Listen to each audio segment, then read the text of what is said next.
Section 1. Good morning. I'd like to open a bank account, please. Certainly. If you'd like to take a seat, I'll just get some details from you. It won't take long. Thanks. Is it a current account or a deposit account you wanted? A current account? Right. I've got the application form here then. We have different types. I see you've got our leaflet there. I've decided on the one called Select. Right, that's fine. So, first of all, can I have your full name, please? Yes, it's Peter Hennis. That's P-I-E-T-E-R. Is it H-E-N-N-E-S?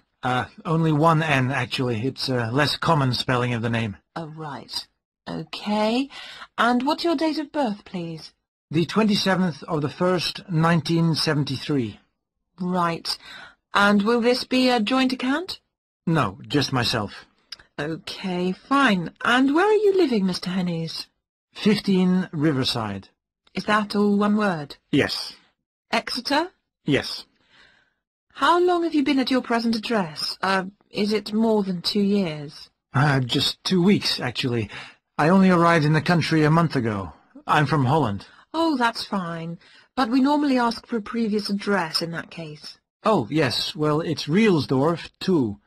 That's R-I-E-L-S-D-O-R-F 2, Utrecht. Holland. Okay, thank you. Do you have a daytime telephone number?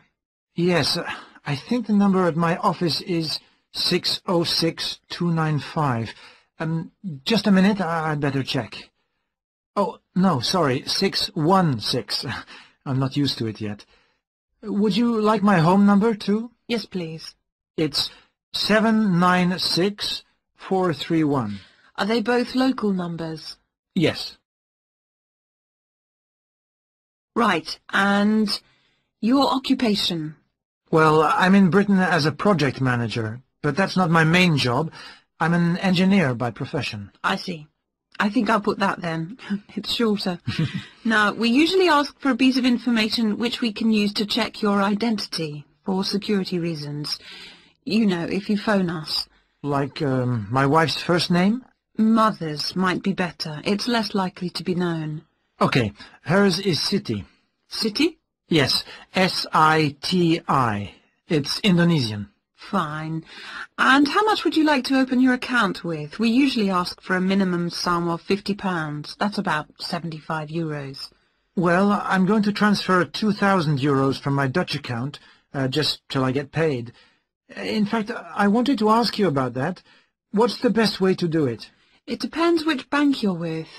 It's the Fransen Bank in Utrecht. Okay, fine. I'll check that in a minute. If we have links with them, we can do a direct transfer, but it's not a big problem either way.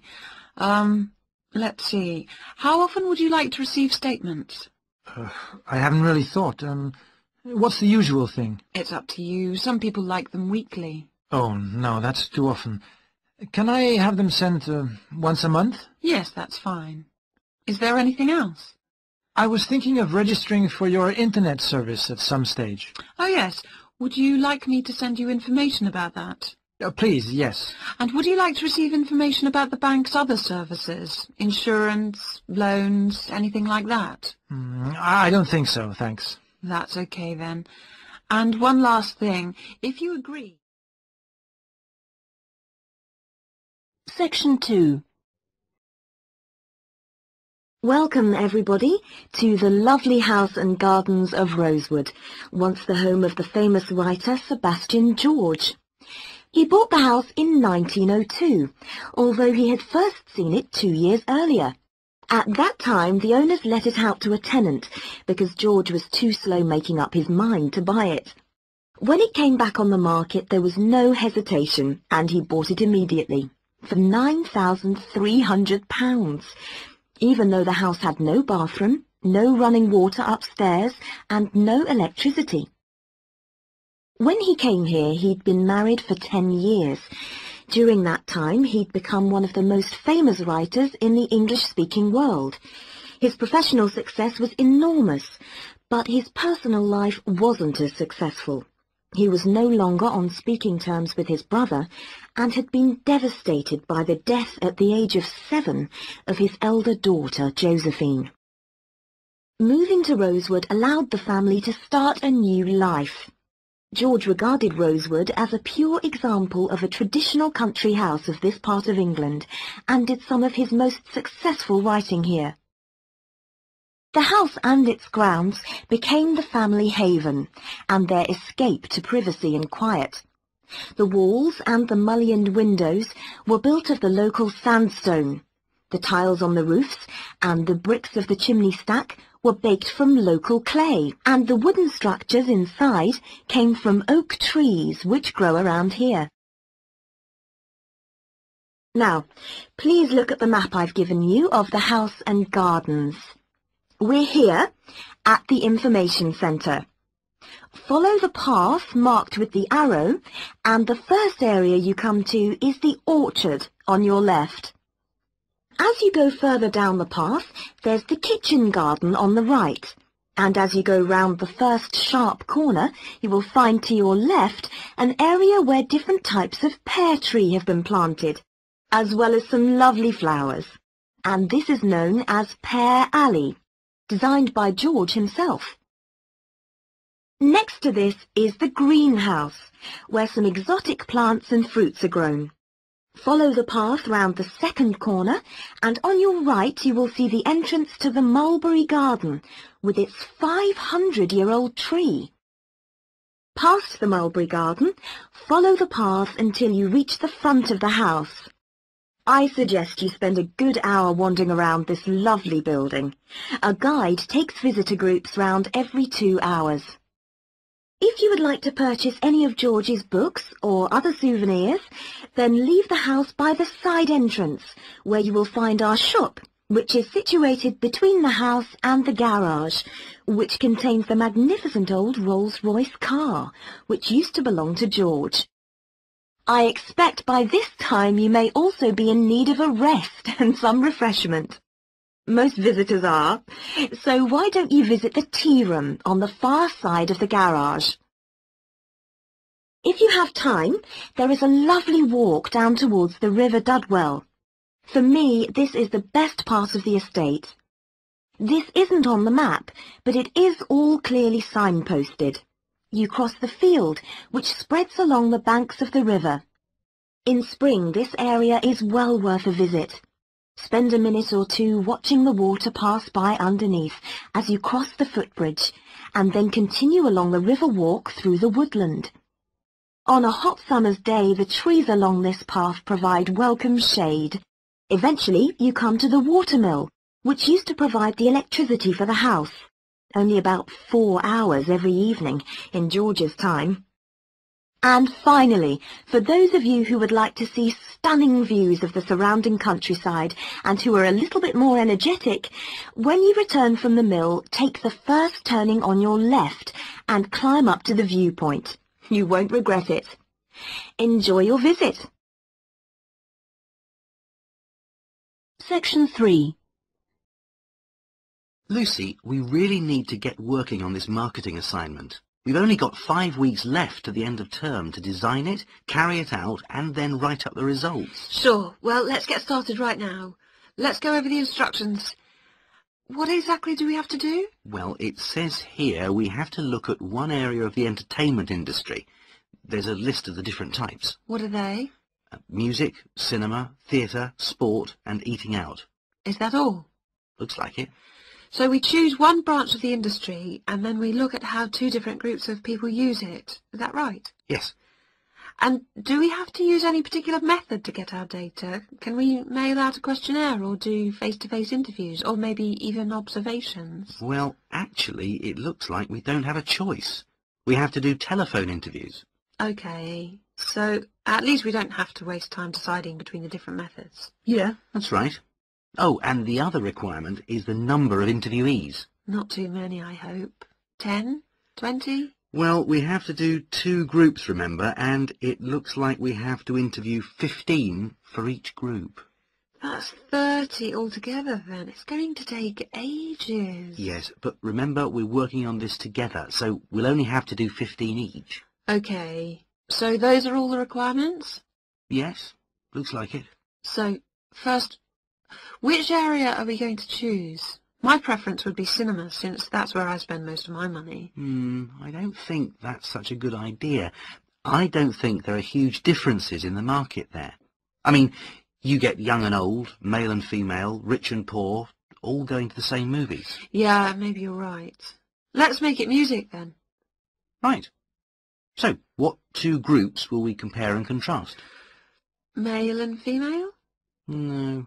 Most of my female friends like the same music as me. Different age groups will be much more likely to show up differences, I think. Yeah, I suppose you're right again. I'll take some notes, shall I? So, age groups. Well, what do you think? Maybe 25 or under for one group and 45 or over for the other group? That should show up differences. Right. Okay, next. How about the kind of music they like? Let's give them some choices and then we can just tick boxes. Okay, let's have pop, jazz, folk, easy listening. What else? Well, we should include classical. Some people like it, you know. Okay, and then we should have how they listen to music. The medium. Right, let's include radio, CD, and then I guess there's TV. What about concerts? You know, in pubs and halls. Oh yeah, we should include live music, of course. Okay, we're on a roll now. Next point could be about where they actually get their music. You mean, like, do they buy it in music shops or department stores? Yes, or download it from the internet. Right, that could be for recorded music. Then we need another section for live music. Where do they go for that? Okay, let's say disco, pub, club, concert hall. Or opera house. And I guess we should include karaoke bars. Not many of them in this city. Okay, we'll leave that out then. So, what's left to do? That's it.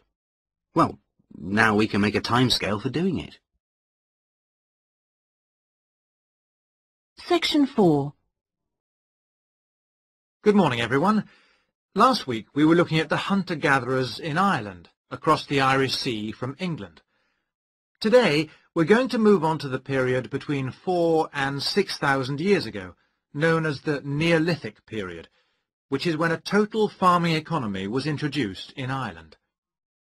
Now, there are several hypotheses about the origins of the first Neolithic settlers in Ireland, but most of these contain problems.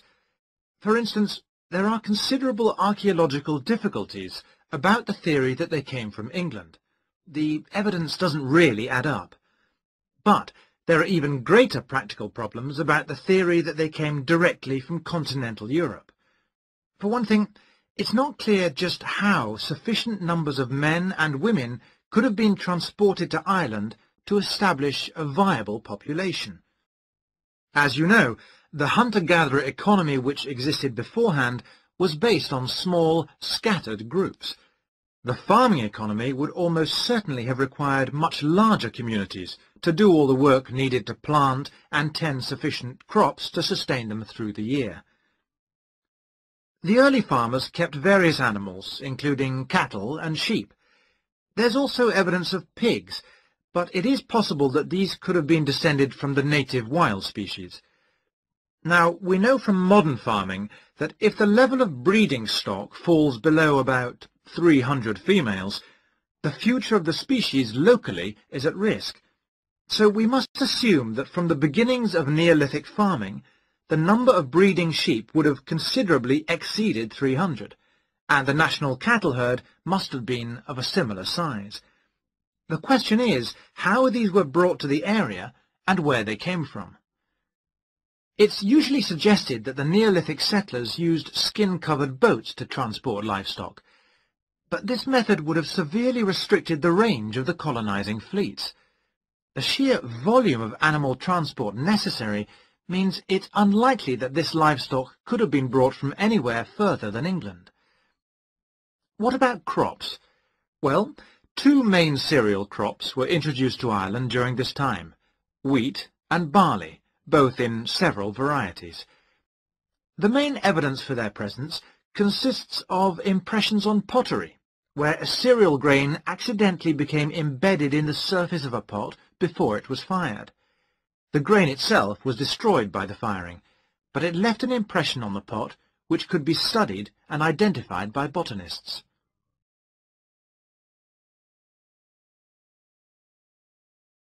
Let's turn our attention now to the farming technology available at that time. Before the cereal crops could be planted, it would have been necessary to clear the forest and to break the ground by ploughing. The stone blade of a plough has been discovered during excavation in County Mayo in Western Ireland.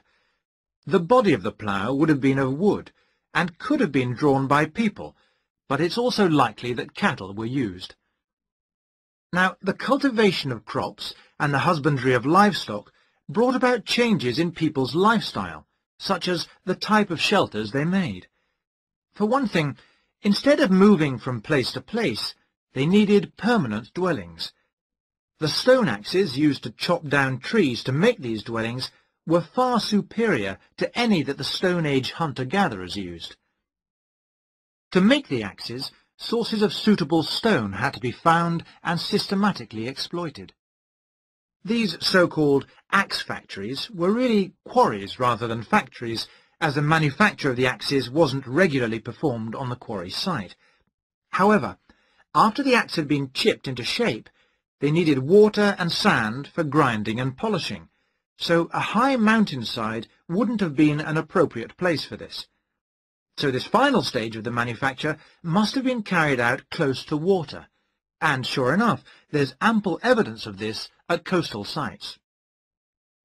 Now, it's clear that these Neolithic axes were transported all over Ireland, as well as to Scotland and the south of England.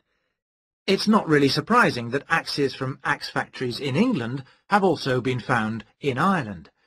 At the very least, this indicates that there was a link between the two islands during that period. One of the most useful innovations of the colonizers was pottery making, which was quite unknown to Irish hunter-gatherers. The pottery was probably made by shaping clay into a ball with the hand, and then hollowing it until the walls were the right thickness. After firing, the outside was often polished. This would have helped the pots to retain water, as they weren't glazed. Now, we know that the clay used usually came from local sources, which suggests that manufacture was on a fairly small scale, even though thousands of fragments are usually found at Neolithic sites. In the course of time, decoration began to appear. At first, this looked like a series of stitches and was just around the tops of the pots. This could have been an imitation of earlier vessels, which were made of leather sewn onto wood. Then, eventually, pots with decoration all over